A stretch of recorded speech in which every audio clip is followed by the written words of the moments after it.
And welcome to the League of Extraordinary Atheists for Humanism, where we attempt to apply logic and reason to religion and politics. We try so very hard.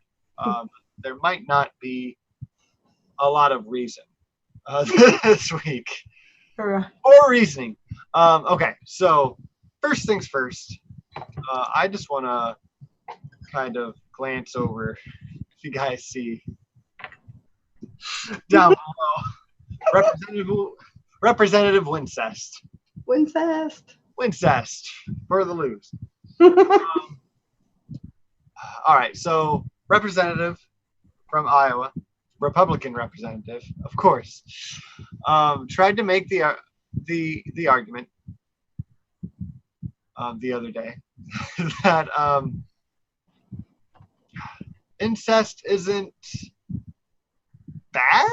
I'm not quite sure where he was going with this. The reasoning he brought up his poor argument, which I'll get a little more in depth to, was because of the abortion bills that they're trying to pass right now. Because they're trying to make the case for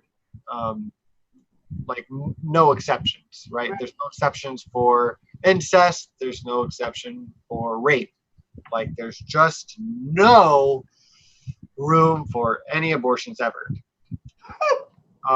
He should be aborted. He should be. Is it too late? Maybe. I really don't know the difference between first trimester and 70 years old, so maybe it's not. There's no difference to them. All right. So his argument was, and I'm paraphrasing just a little bit, is where would we be if we went back through history and just took out all the instances of rape and incest? I'd be surprised if there was any human population left. So, therefore, butt slam. There you go. Hashtag no exceptions for abortion. Because incest got us where we are today. But just look at the Bible. Checkmate, atheist. Checkmate, atheist. Yeah, because he is Catholic. Representative King is. Oh.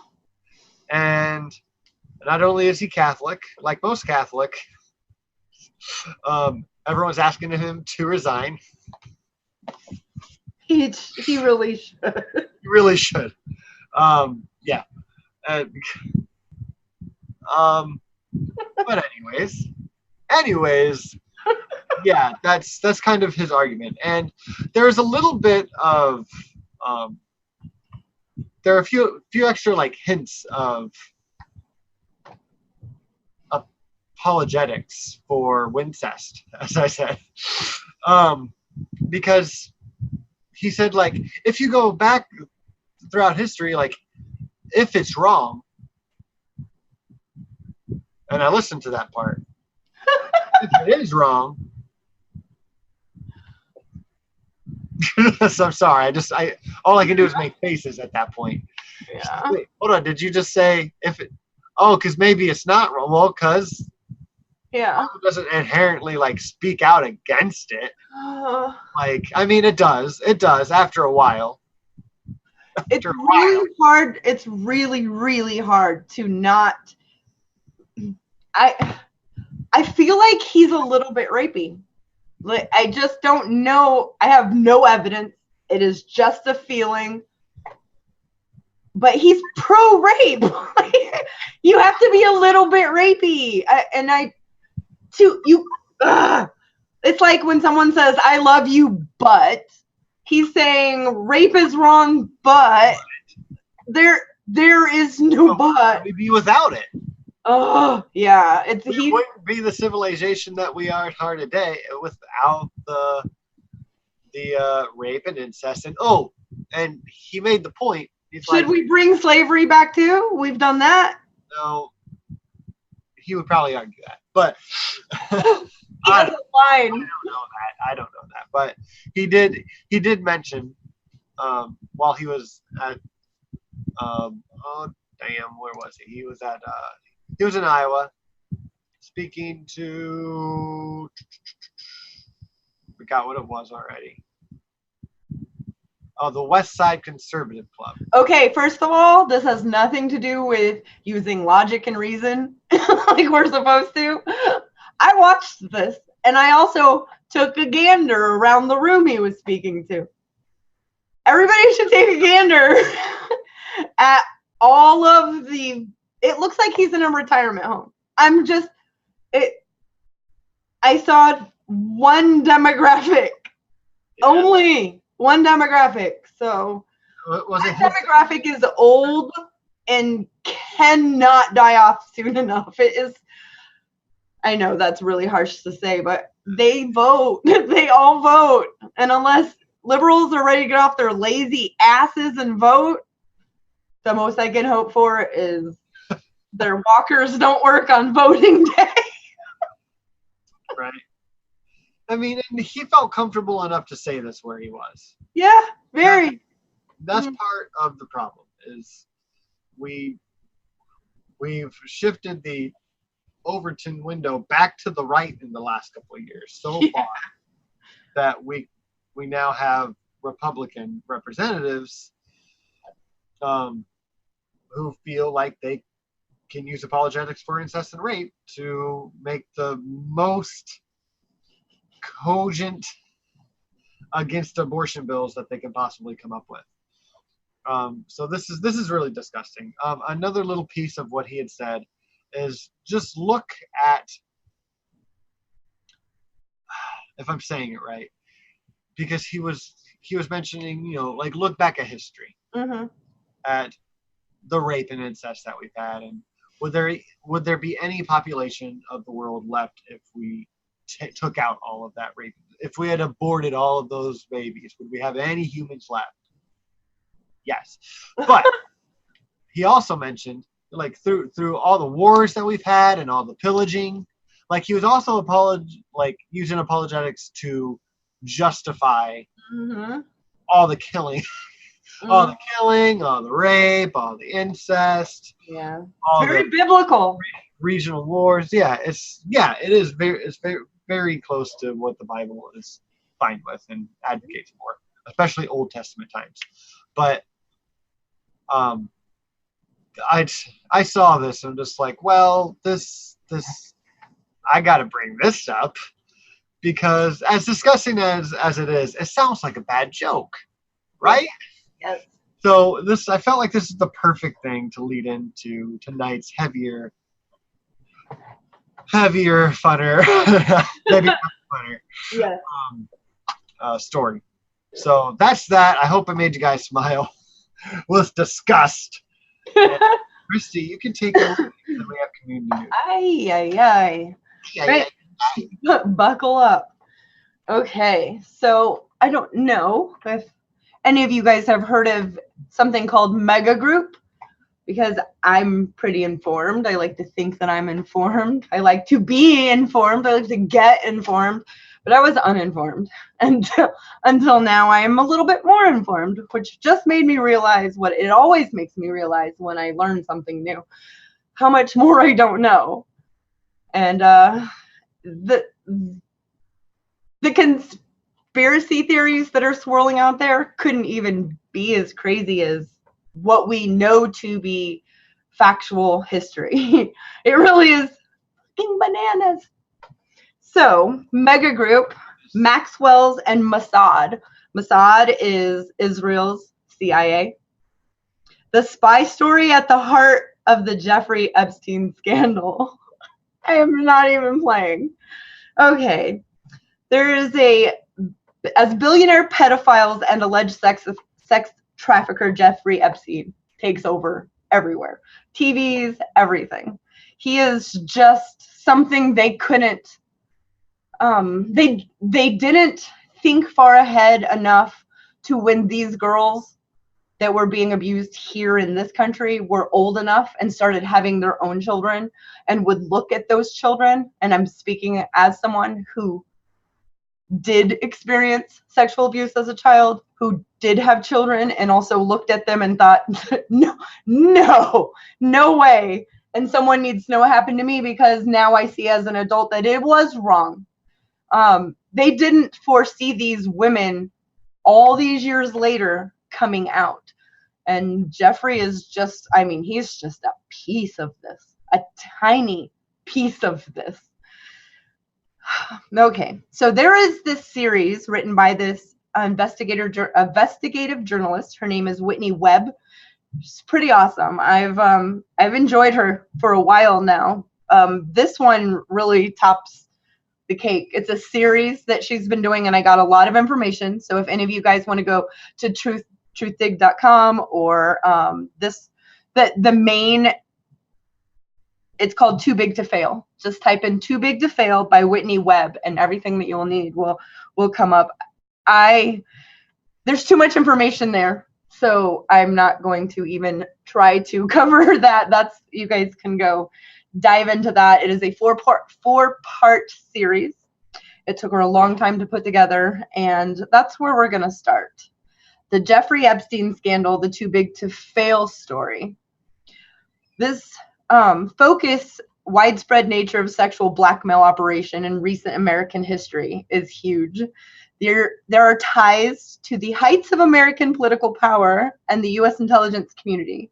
One key aspect of Epstein's own sex trafficking and blackmail operation warrants examination is his ties to Israel and his ties to Israeli intelligence and his ties to the informal pro-Israel philanthropist faction known as the Mega Group. Now, there's so much history with the Mega Group. When I just looked into that, there in the late 80s, 90s, there was this huge scandal. Some chatter had been picked up between intelligence, something about we don't do that at Mega, or Mega's not for that, something about this. And it was huge. It was on all the front papers. So there was a lot of information to shift through. But they had it all wrong. It wasn't a person. It was a group. The Mega Group's role in the Epstein case has garnered some attention as Epstein's main financial patron for decades, billionaire Leslie Wexner.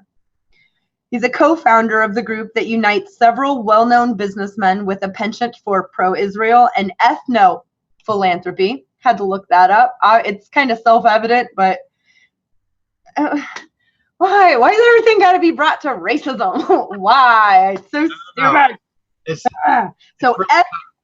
It's like, so philanthropy is when we give money away to things. How do we make that racist? Right? Yeah, I mean, it's like tribalism is just inherent. Obviously. Obviously. So they're ethno-philanthropy, i.e. philanthropy. It's really hard to say that word.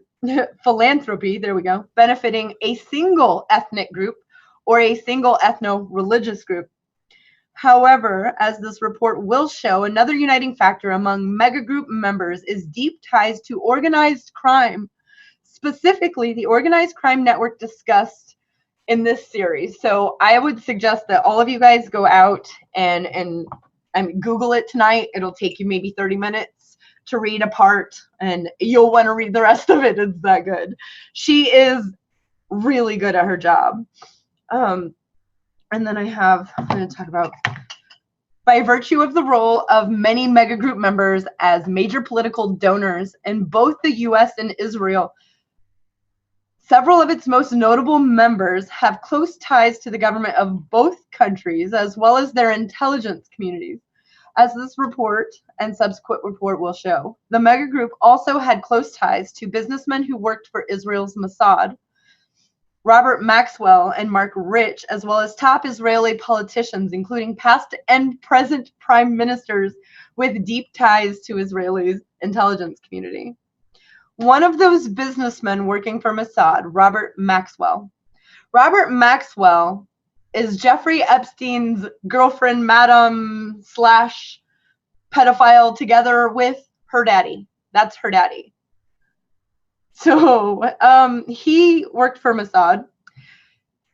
Maxwell, he was a business partner of the Mega Group co-founder Charles Bronfman, or Bronfman,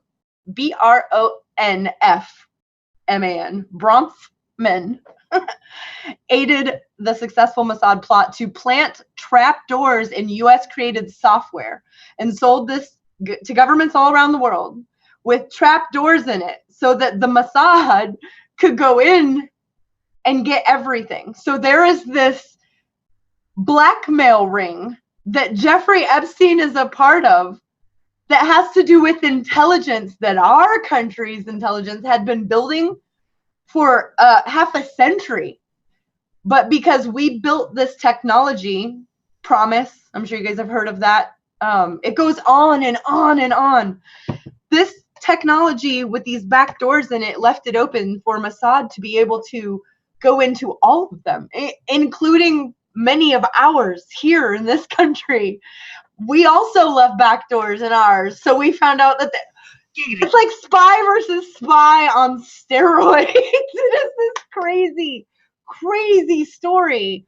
I don't even know if we'll ever know all of it. I know that a lot of it needs to come to light. And these girls that are many of them, when they came forward, it was like a no holds barred against them. On the ground level, people parking in front of their house with their brights on all night long, crazy stuff to scare them into. The 13-year-old who claimed when Trump was running for president that she was raped by Trump via Epstein. She came out on her own, gave a fake name, was scared to death. She got frightened. She said she was being threatened and she disappeared. Nobody knows where she is. Nobody can also confirm if her story's true.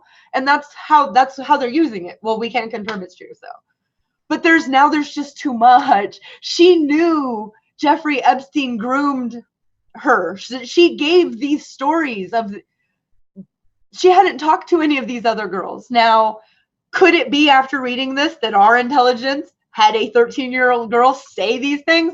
I mean, I don't even know.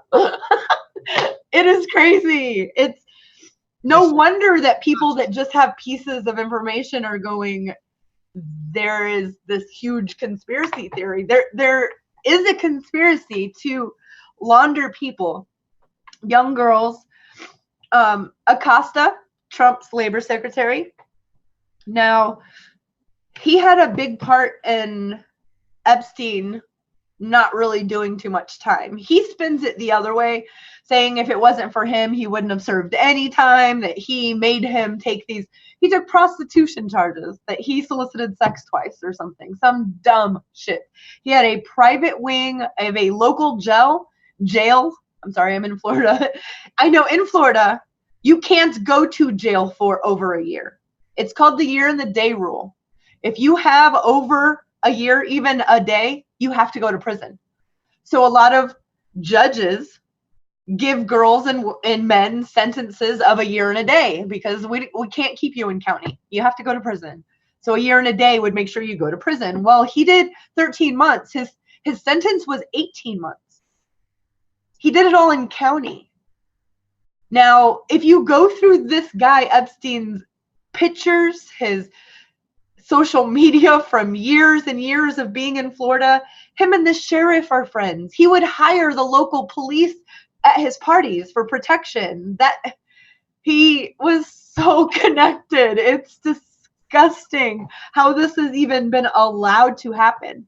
Now, there have been a couple detectives, sheriffs here in Florida, in Dade County, in counties where these girls were abused, who have never let this go. Never. They're the reason why some of these girls have pro bono lawyers. They're the reason why these girls are still fighting. Now, I have a question, which doesn't have much to do with what else I'm going to tell you, but it's something that won't stop gnawing my head. Why the fuck is she not in jail? I know, I don't even have to say her name. Why is she not in jail? She used these girls with him. Yeah. She groomed them. She would call parents and tell parents, assuring them that they are in great hands. He was a teacher. He taught math. He's a great father figure. And most of these girls come from very minimal means, you know. very minimal. Hanging out in a rich person's house where you can order any food you want. All you had to do was massage him naked for a few $100s. You just didn't tell your parents that part. You know, she groomed. I'm a mom. I would never do that to another female. I would never do that to anybody. But and then he would convince these girls to go get more girls, and then they wouldn't have to do it anymore. All they would have to do is bring him more girls to make money. And so a lot of these girls who they didn't think through that they were going to grow up and have these adult feelings about what had happened to them are coming forward saying, I went out looking for more girls for him. So there's just this, I mean, there's over 100 girls as of just the chain of how many each girl is saying they've gone to get. And that's just what we can possibly know of. Back to Acosta. Yeah. As a late, say something on that real quick? Yeah. Because you asked the question, so I tried to think of an answer. I tried. Because to me, it speaks to a lot of what we've seen already, and some things we've discussed, some things we've just shared with each other, stories back and forth. But for people who haven't kept up on certain things that we have, maybe it's not as apparent that this is really a reoccurring problem with the justice system that we have today, and with poverty in general. Because when you have a justice system that targets impoverished people as often as it does, it's really easy to manipulate sentences. It's really easy to manipulate just the outcomes of cases, crimes, even. For instance, let me share what I'm thinking a little more. Is when someone's trying to get a drug lord, and I say that in quotations because the cops can kind of say you're like the head of a drug ring, even if someone bought drugs from you one time. If they don't like you, they can chalk it up to whatever helps them. Yeah, that's just regular old corruption. That's regular everyday I don't like you corruption. Yeah. So connecting this to what you were talking about, to the lady who has not been arrested, to really get the big guy, they can exonerate as many people as they want along the way. They can manipulate as many people as they want along the way, especially if they're if they come from a lower standing. Yes. It's so easy to be like, well, we'll help you, but, or hey, we're gonna hurt you unless. It can work either way. And it may be obvious to a lot of people. A lot of people right now watching might be going, yes, Mac, we know, we get it. But I feel like it's still important to go through the thought process a little bit, because I think that's exactly what it is. They're using her to get to Epstein, because you break a case like this. Yeah, but he's dead and he's dead. Free. She is. Yeah.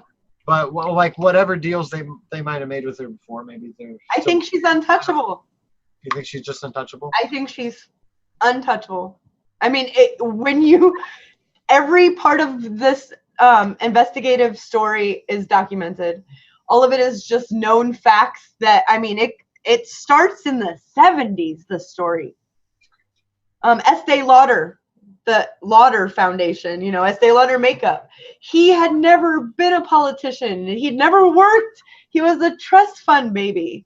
But because he was involved in all this, he was posted as on the cabinet in Israel, one of the main people in leadership in government. Crazy stuff. So Lauder, Epstein, and the mysterious Austrian passport. I have to tell you about this. Before getting into the mega group, It is worth noting one particular act apparently undertaken by Lauder, the Estee Lauder heir, the son, while he was a U.S. ambassador to Austria. By the way, he got government here too. Yeah, I don't even know. You just get to fuck children and make millions and be a part of this group and stay out of. I never cried reading this. I never ever felt. It makes me so mad. It makes me so mad that we know all of this. So let me continue. So while he was the U.S. ambassador to Austria, that has recently come to light in relation to the arrest in early July of Jeffrey Epstein, a finding first reported by journalist Edward Snell, when police recently discovered an Austrian passport with Epstein's picture and a fake name after raiding his Manhattan residence. The source and purpose of that passport came under media scrutiny. According to the Associated Press, Epstein's defense lawyers specifically argued that a, quote, friend gave it to him in the 1980s after some Jewish Americans were informally advised to carry identification bearing a non-Jewish name when traveling internationally during a period when hijackings were becoming common. This claim appears to be related to concerns that followed the hijacking of Air France Flight 139 in 1976, when Israeli and Jewish hostages were separated from other hostages based largely on their passports in their possession.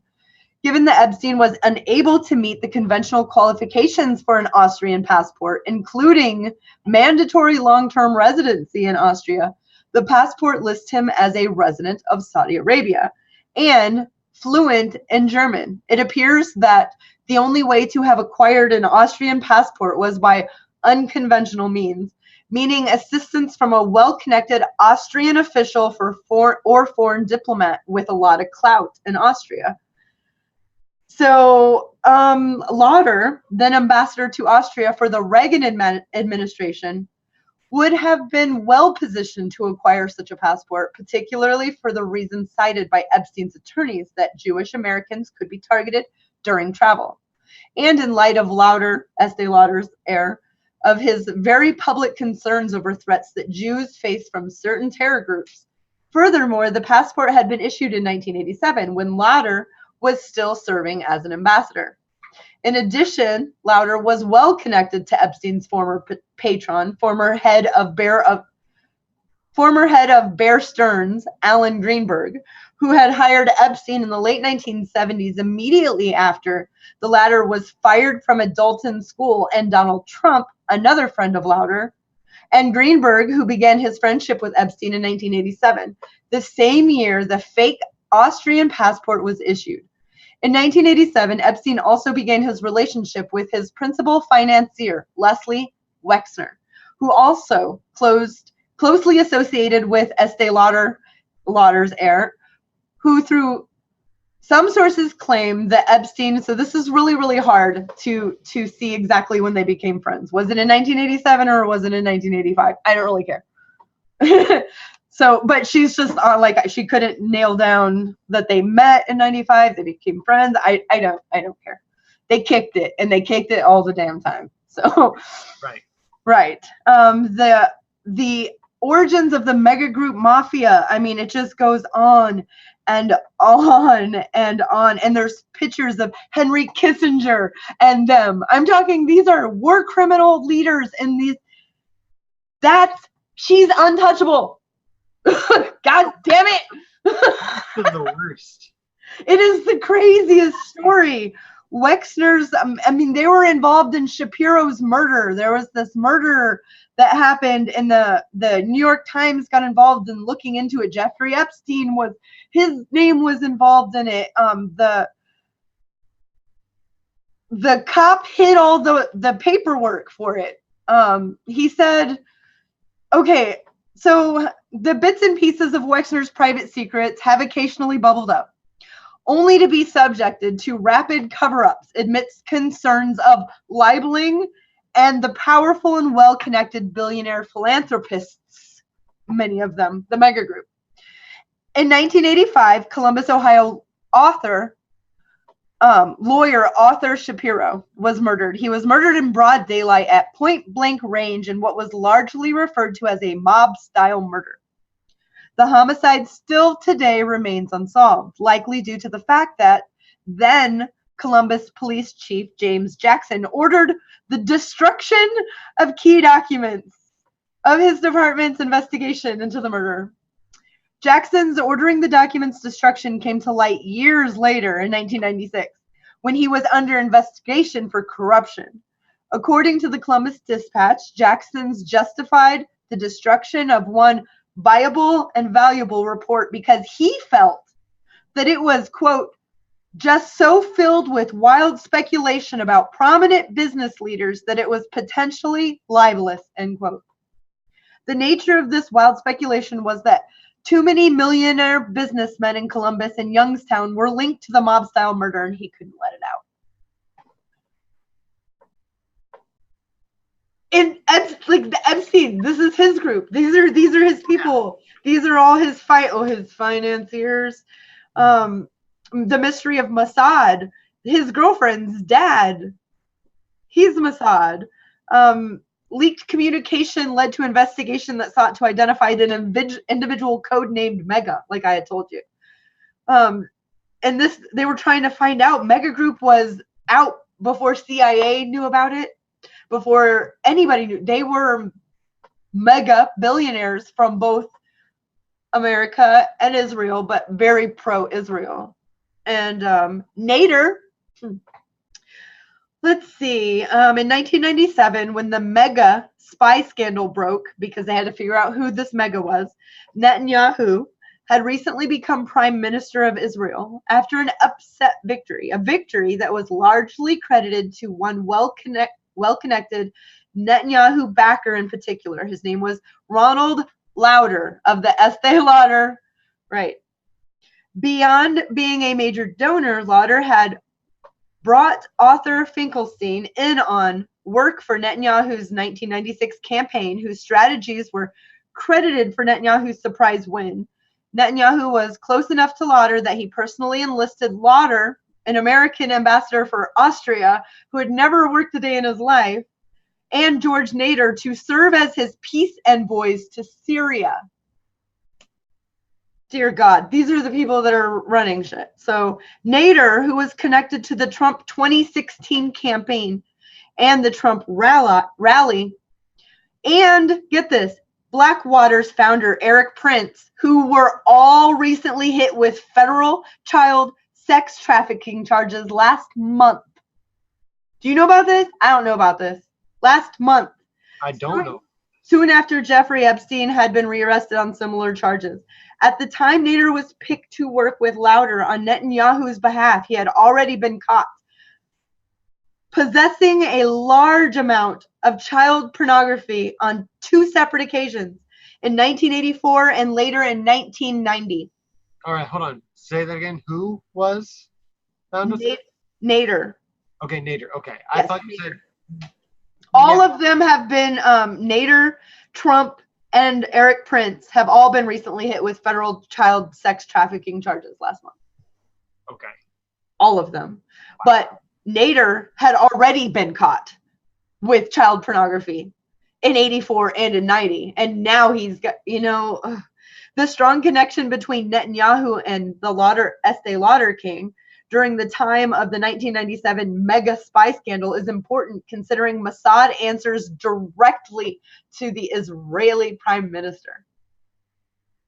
It just, like I said, I really hope that all of you read this. The Maxwells, Epstein's girlfriend, there's so much information about her family.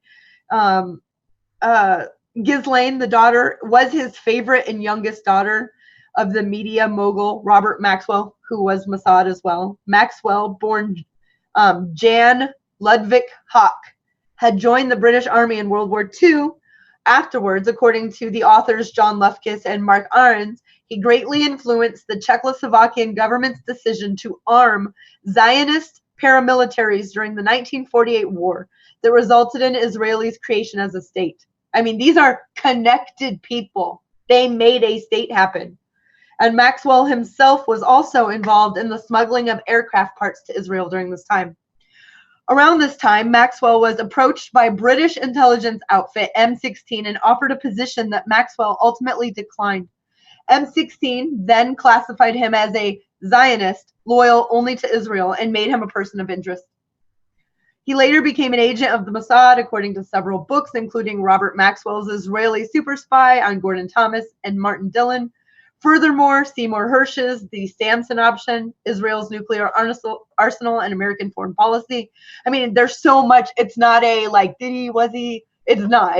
All this is documented. That's why the story is way bigger than what we were seeing today with Epstein. And all that Epstein knows, he would get less time if he gave names. He would. There's no way, because there's so many. The Prince of Wales is Barbara Walters is on there. There's names, so many crazy names that who knows? I mean, it's crazy.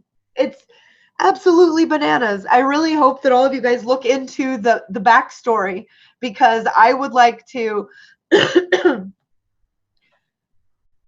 be able to cover, some more of this, and because you'll have that information in you, you'll be able to be where I'm at when I go into the next part, maybe a week or two from now.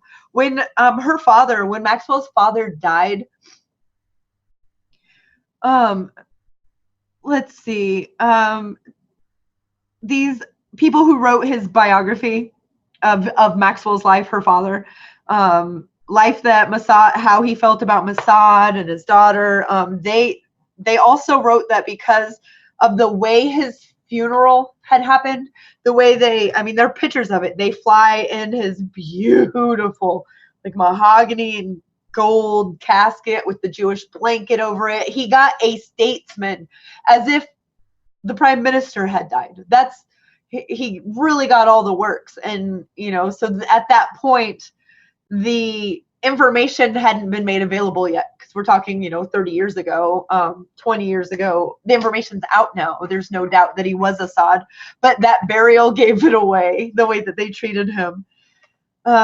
Swimming in the same swamp is another part that she wrote. There's so many stories. One I did want to tell you about, it's closer to now, and it will give you a little information about the back doors, how they wrote these programs, because it's crazy fascinating. So, Jeffrey Epstein and the New Promise, PROMIS. After it was revealed that Epstein had evaded stricter sentencing in 2008 due to his links to intelligence, it was the Mossad ties of Ghislaine Maxwell's father that may have led many to speculate that Epstein's sexual blackmail operation was sharing incriminating information with Mossad. Like, that's what we have about him. That's way bigger than just sex. Yeah. Former CBS executive producer and current journalist for the media outlet Narrative, Zev Shalev, has since claimed that he independently confirmed that Epstein was tied directly to Mossad. Epstein was a longtime friend of former Israeli Prime Minister Ehud Barak, who has long-standing and deep ties to Israel's intelligence community. Their decades-long friendship had been the source of recent political attacks targeting Barak, who is running in the Israeli elections against current Prime Minister Netanyahu this year. Barak is also close to Epstein's chief patron, Mega Group member Leslie Wexner, whose Wexner Foundation gave Barak $2 million in 2004 for a still unspecified research program nobody can find anything about. According to Barak, he was first introduced to Epstein by former Israeli Prime Minister Shimon Peres. Shimon Peres? I'm horrible with these pronunciations. Who had eulogized Robert Maxwell at his funeral. They are like this. You don't just So who eulogized Maxwell, Epstein's girlfriend's father, at his funeral, and had decade-long ties with Bronfman family going back to the early 1950s. Perez is also a frequent participant in programs funded by Leslie Wexner in Israel and worked closely with the Mossad for decades. In 2015, a few years after Epstein's release from prison following his conviction for soliciting sex from a minor in 2008, Barack formed a company with Epstein with the chief purpose of investing in an Israeli startup then known as Reporty. That company, now called Carbine, sells its signature software to 9/11 call centers and emergency service providers, and is also available to consumers as an app that provides emergency services with access to callers' camera, location, and also runs any caller's identity through any linked government database. It has specifically been marketed by the company itself and the Israeli press as a solution to mass shootings in the United States and is already being used in at least 2 U.S. counties. Israel media reported that Epstein and Barack were among the company's largest investors. Barack poured millions into the company, and it was recently revealed that by HAARETZ, I'll let you figure that one out, that a significant amount of Barack's total investments in Carbine was funded by Epstein alone, making him a de facto partner in the company. Barack is now Carbine's chairman since he's dead. The company's executive team are all former members of different branches of Israeli intelligence, including the elite military intelligence unit, Unit 8200, that is often likened to Israel's equivalent of the U.S. National Security Agency, NSA.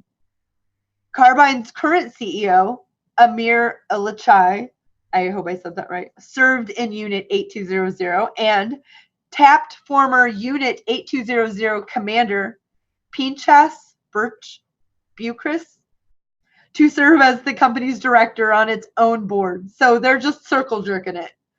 In addition to the another Carbine co-founder, Litel Lashim, also served in Unit 8200 and later worked for Israeli private spy company Black Cube.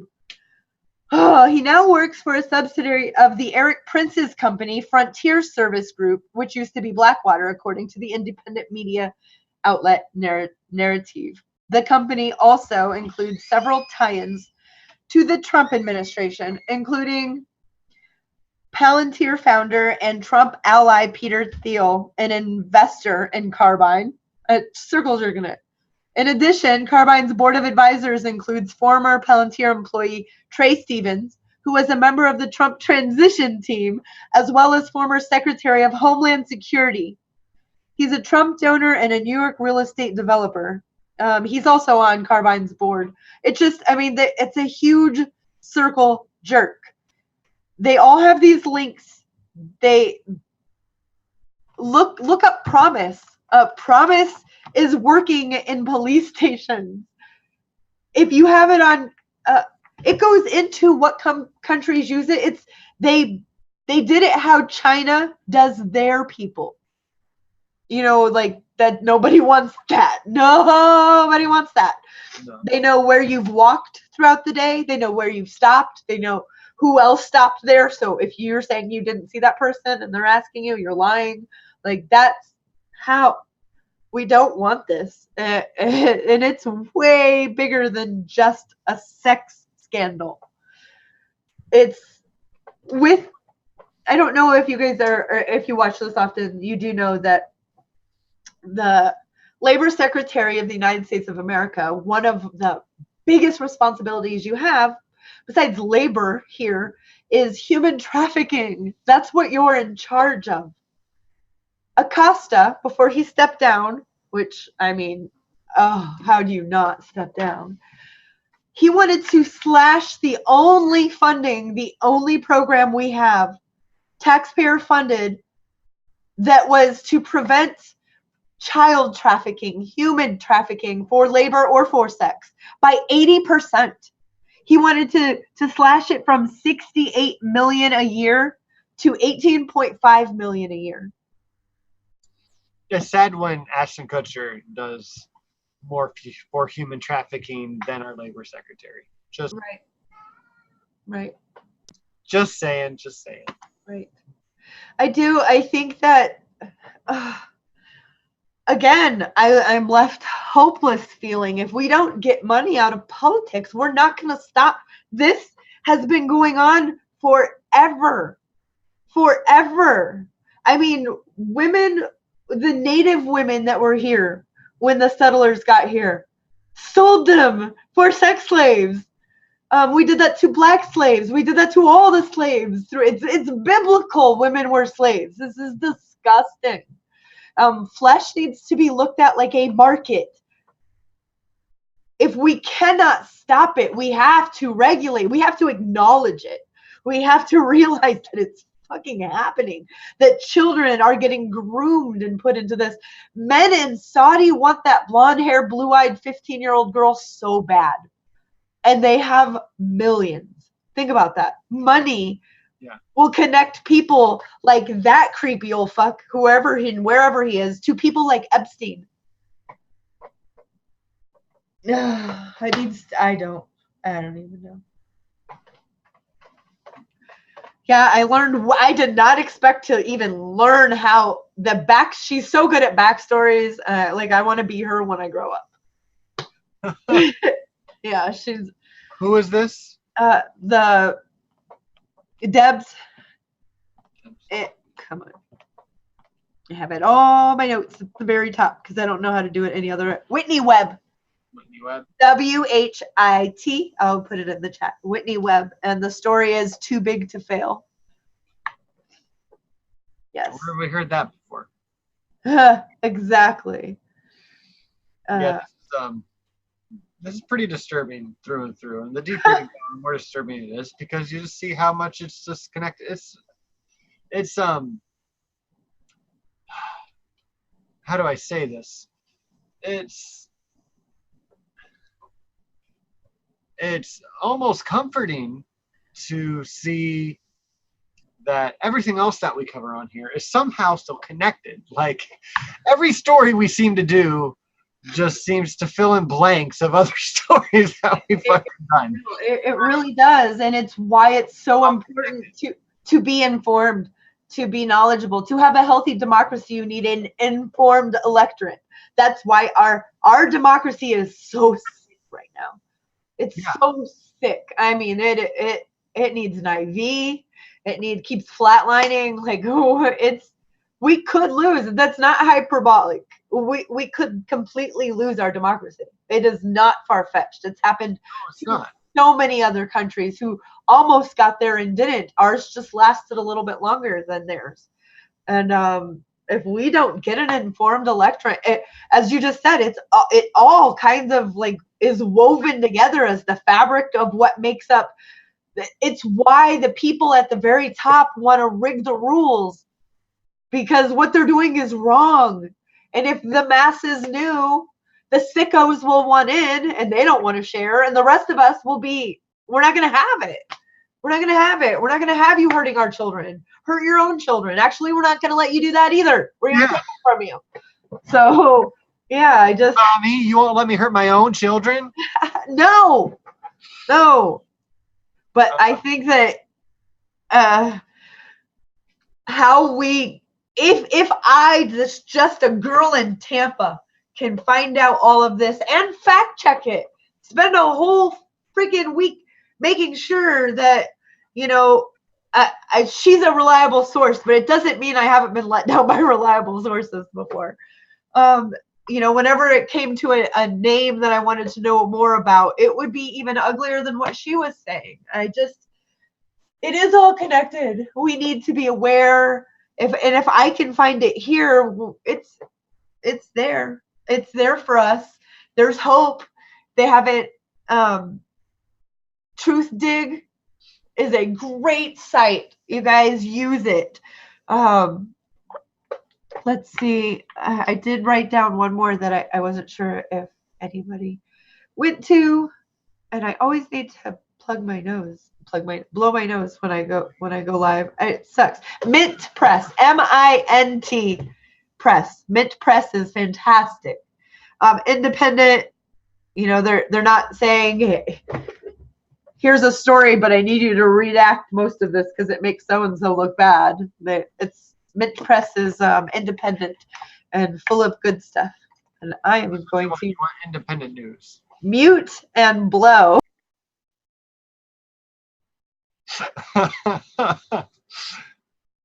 Just so you all know, I can see Christy blowing her nose, and it's adorable. She has a very adorable nose face.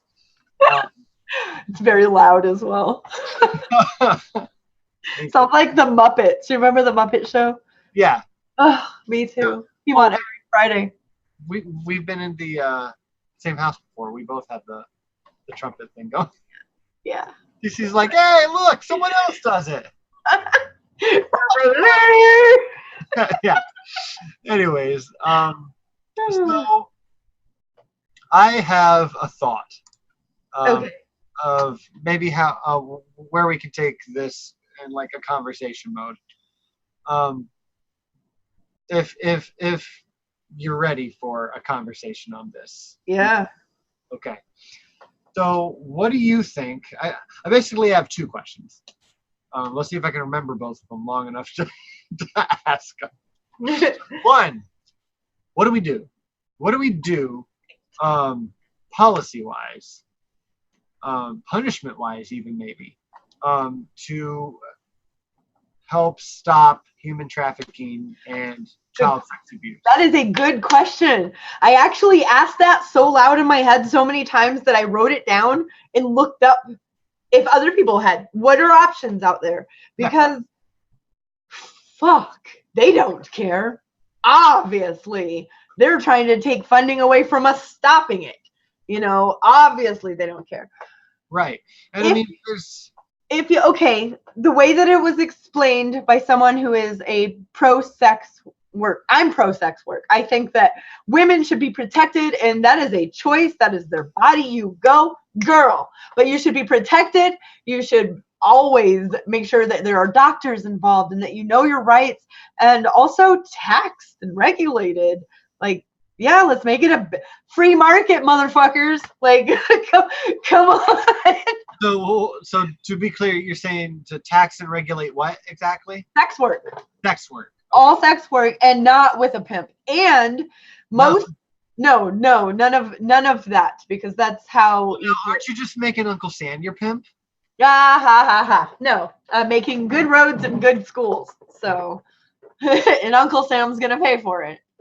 Very busy with the weed money and the sex money. We're gonna have amazing bridges in this country. Fingers crossed. Right. Heathens running shit. Yeah. All right. So okay, and then the other one was most judges our criminal system's whack. We know this. So justice reform, definitely. But a big part of justice reform is how do you take the mind of a judge who sees an 18-year-old prostitute come in who got arrested for prostitution, and that judge has to tell this woman you're going to jail because you're a prostitute. Disgusting. You'll probably be in here for prostitution. How do you tell that mind of that judge that someone who is 17 and got arrested for it's not her choice? And what if it's only 3 months? What if in 3 months she'll be 18? What's the difference between that? And for most lawmakers in this country, there is none. It's just a girl who made bad choices, and she probably should be in jail. We have to change that. We have to fundamentally change that. Women and men, I don't care what is between your legs. If you are being trafficked, it is not your fault. And you shouldn't face any charges ever, because we should make it so that the person who is buying the sex is the one who gets in trouble. If we flip that so that it hurts the wealthiest and not the least among us, that is something. It has worked. The data's in. Like, the data's in. We've seen when sex work is regulated, we've seen the positive effects from it. We've seen revenue from it. We've seen healthier areas. We've seen less transmitted diseases. We've seen less pregnancies.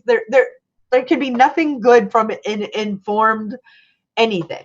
Informed electorate, informed sex workers, informed anything. Informed is better.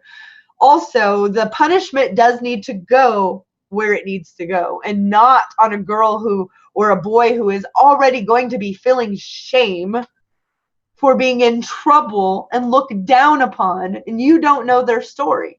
What is wrong with the system that someone who just turned 18 has to sell their body? I'm not saying the ones who choose it. I support them. I'm not talking about them. I'm talking about the other ones and the ones that have been groomed. The problem is at the top. And and it shouldn't be just a fine that they can pay off. I'm talking jail time. You go away for 6 months. You go away for a year and a half, and not to a private wing of a jail. Like, you go to prison with the big boys where you got to make Bubba your boyfriend and you don't bend over and get the soap. That's where you're going. That's where you need to go. Squat down slowly. Spread them and cough. Damn it, Christy. Okay, so I heard a lot of like preventative. Yes. A lot. But you're saying for those who do like traffic women or who get sex slaves or whatnot, right? You think they should go to jail for like 6 months, or like what's all? Because I mean, maybe not on very, very. If you're a middle-aged man and it's the middle of the night and you drove around and picked up a girl and you all got busted, no, that's what I want to eliminate.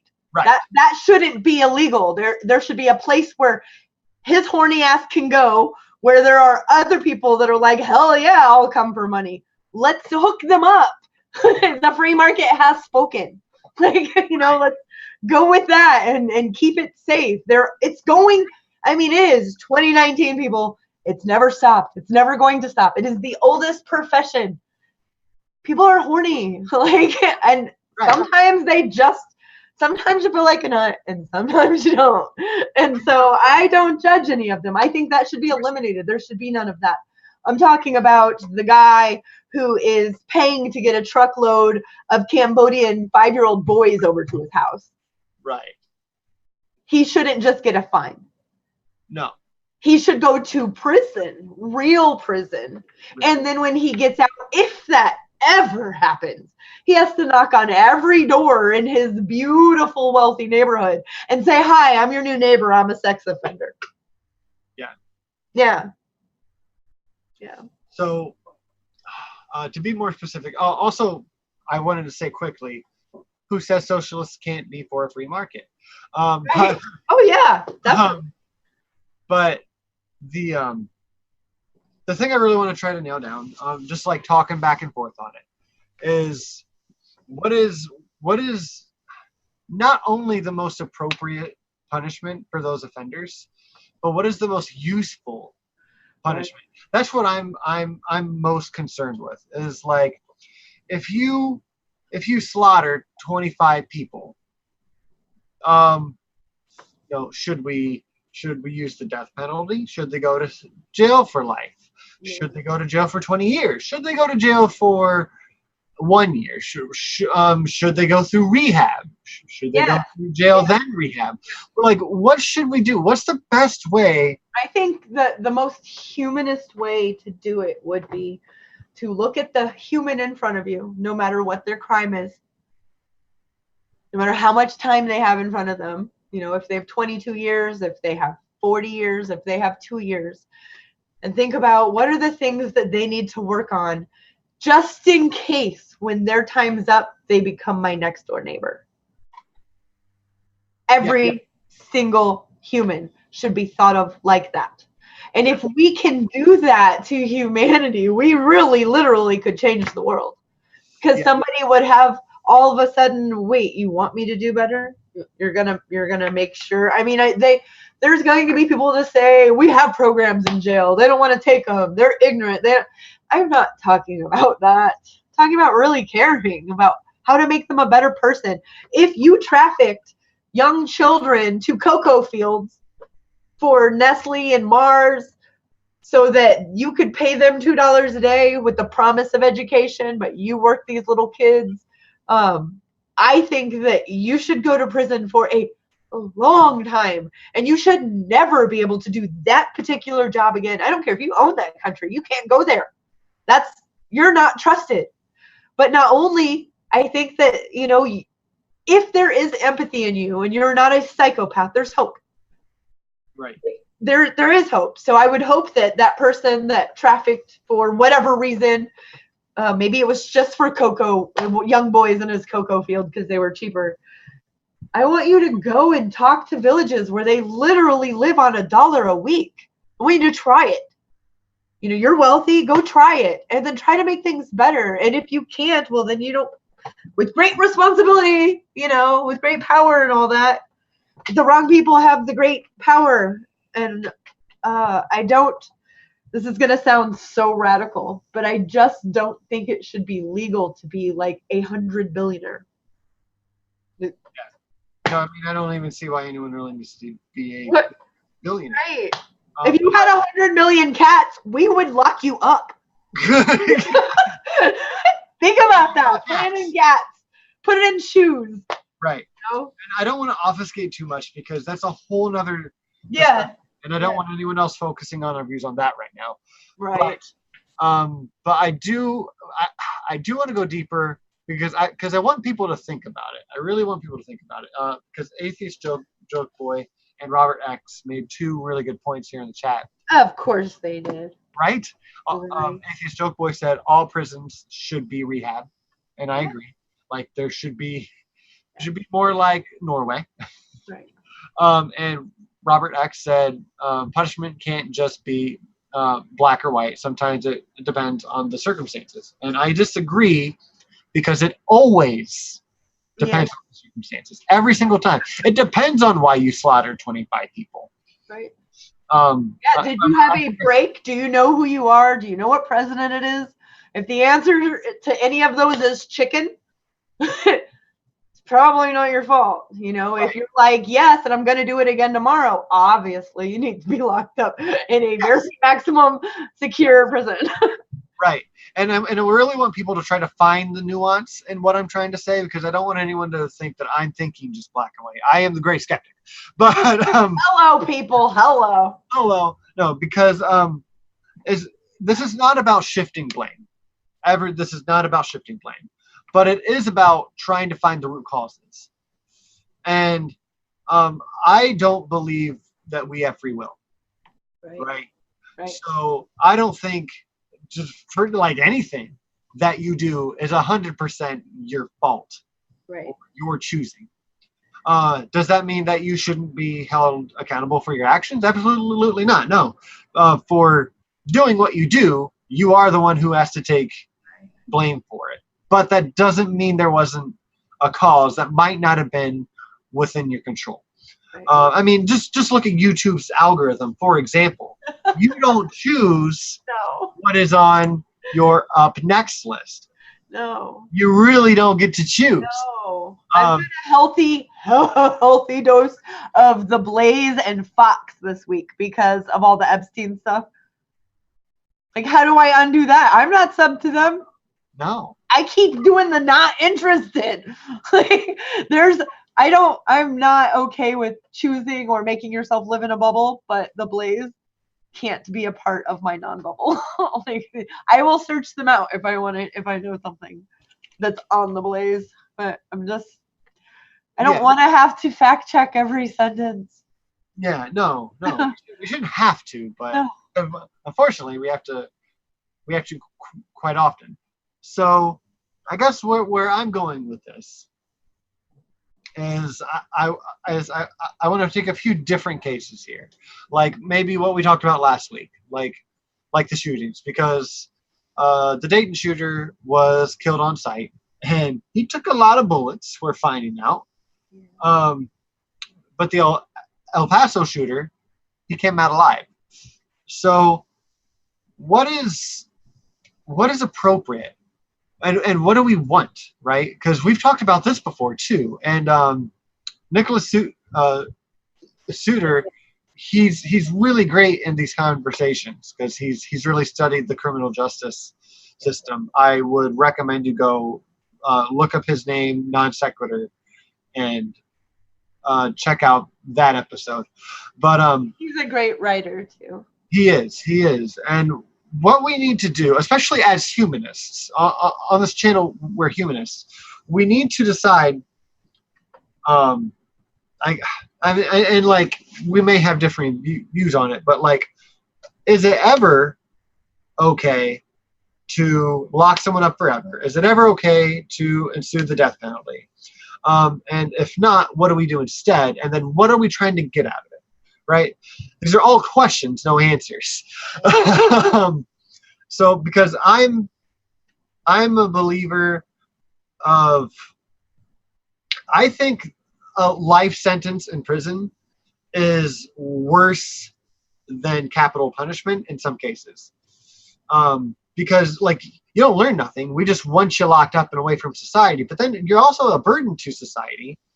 And if you did something that awful to where you can just never see society again, I think maybe we should be done with you. And at the same time, I have this feeling I don't want to kill anyone. Anyway, if I can't make that choice myself, even if it came from my family, I can't look at a mom, you know, like I've said it all the time, when they grab their kid and they're like, stop hitting your brother. Like, Merca, get it together. So no, I am 100% against murdering anyone unless it is defense. And that's hard because I also have to admit that I haven't had a wrong done to me or my family so bad that I would want that on someone. So I can't be in the place of someone who lost their child from someone's violence and make that decision for them. I can only make it for me and understand that that's why we're a democracy. Because I'm with the Catholic Church on like one or two things, and anti-death penalty, and they got that part right. Yeah. And for me, I think in the most extreme cases, I would be for it, but it really has to be like a most extreme kind of case. Like maybe something like Hitler or someone who's like been a serial killer, like someone who does really the most grotesque things that we've ever witnessed as humans. I may agree with it then. Most of the time, though, if I don't think you deserve the death penalty, I think you shouldn't spend your entire life in jail.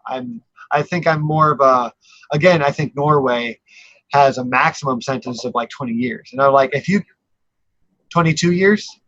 Yeah. But that doesn't mean that you get out in 22. That means in 22, they have a meeting and go over, you know, there are certain people that will never get out, but they still have that hope that in 22 years.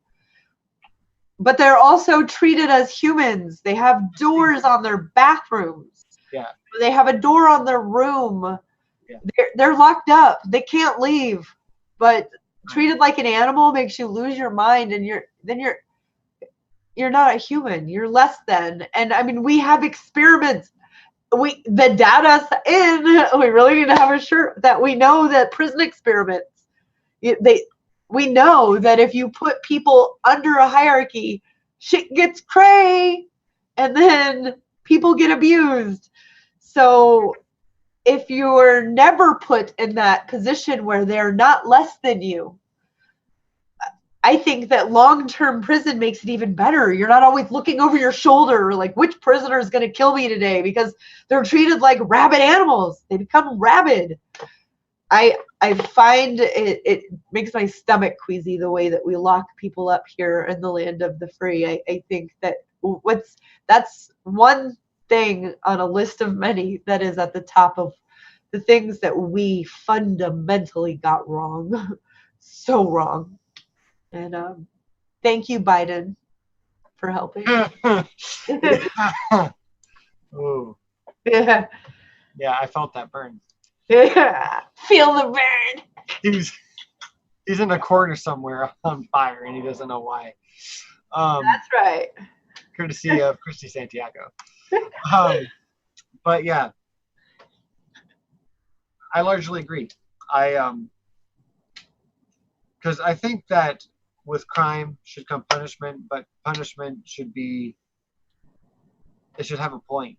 There should be healing there, so we can put you back in society. That Right. should be the goal, is to get you back in society, functioning in society. And I know a lot of people on the right would probably take this as, all right, so you're just going to brainwash us to be more lefty so we can fit into society. Or egalitarian, call it whatever you want. Right? Yeah, no, just fucking be tolerant.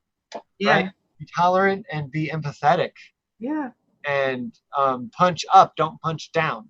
Sexless, homophobic list, like none of that. Like just egalitarian. There are humans, you're a human, treat everyone like a human.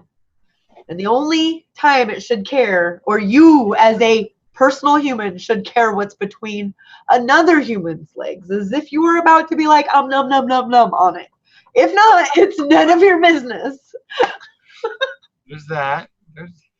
Right. Right.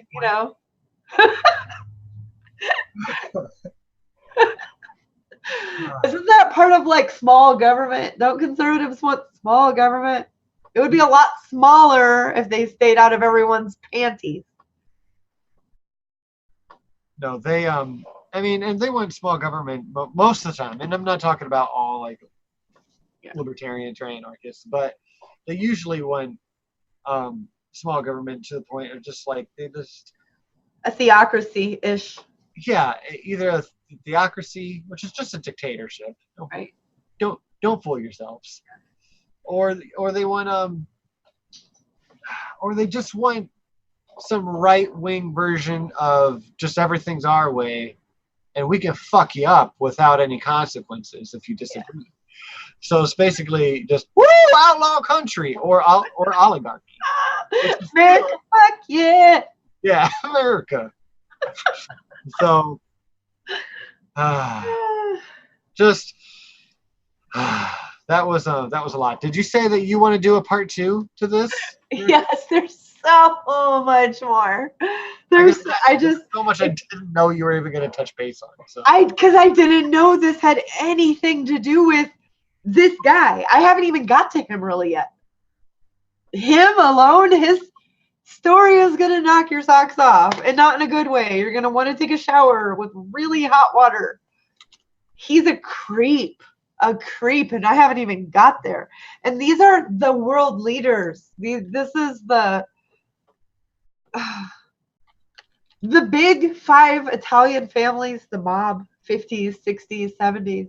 They're all involved in this. 2 of the families mainly. Like, it's just, of course they are. It's human trafficking. They moved guns to the highest bidder. It didn't matter if they were good guys or bad guys, just like we're doing now. So it's these girls that were abused by Epstein, a few of their lawyers had to sue the state of Florida just to find out what was going on with the case that they were involved in. Yeah. Because we have laws that say if, a group A is suing group B and group B pleads out or takes a deal, group A has to be informed. Those are the laws. Well, months went by, and so they start asking, and the lawyers start asking, and pretty much we're told, if you want to know, sue us. So then that took a long time, and because Epstein's money is just like Scrooge McDuck, he could just dive into it and swim around. He could make court cases take years. He could make them. His lawyers keep delaying and putting do another paper, or this wasn't done right, because they had gotten so good at doing this, at deflecting him. That was their job. I haven't even gotten to him yet. Yeah, there's a lot to go. Yeah. So, all right. Are you ready to about wrap up here? Yeah. Yeah. Yeah. Take a deep breath. Move Brava out. Rub my ears. I'll rub your ears. I sound like Chewbacca. Rub your ears. Yeah, Yeah. but I don't sound like a cat. I sound like Chewbacca. That's so good. I do. Oh, I love Chewy. Chewy. I do. I love Chewy. So I have one more thing for community news. And I'm going to read directly off Facebook for this one, actually. Oh, right. Because this is wonderful. This is wonderful. For anyone who doesn't know our Angel of Atheism, the high priestess of the Church of Sexual Humanism, Shannon Q. Yes. She wrote a post earlier today, and I thought I would share it with everyone because this is super duper relevant and super duper wonderful. And her and Paul beating up on Answers in Genesis is part of the joy of my life. Yes. So, anyways, I'm just gonna pretty much just read this. Yes. This post verbatim here. Hey, Answers in Genesis and Ken Ham.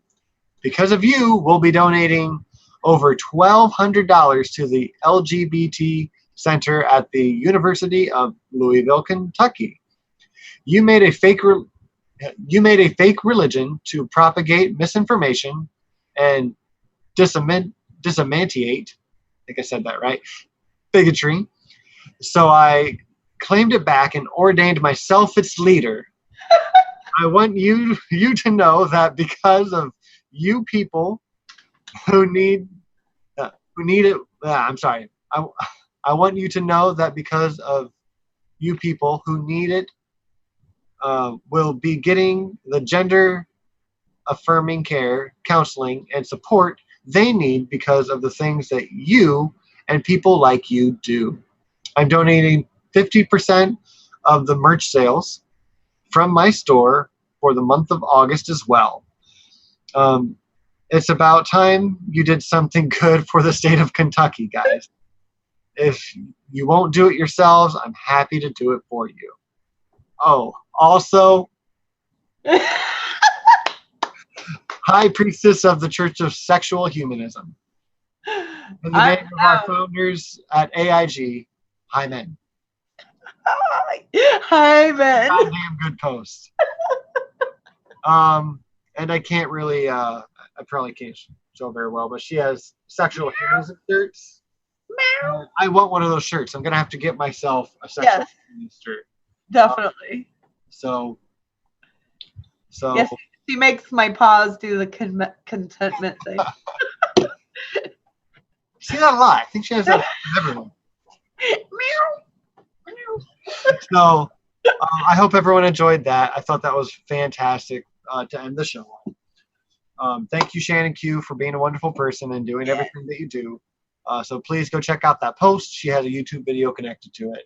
And check out her store. I want to see more people send pictures. Make sure you at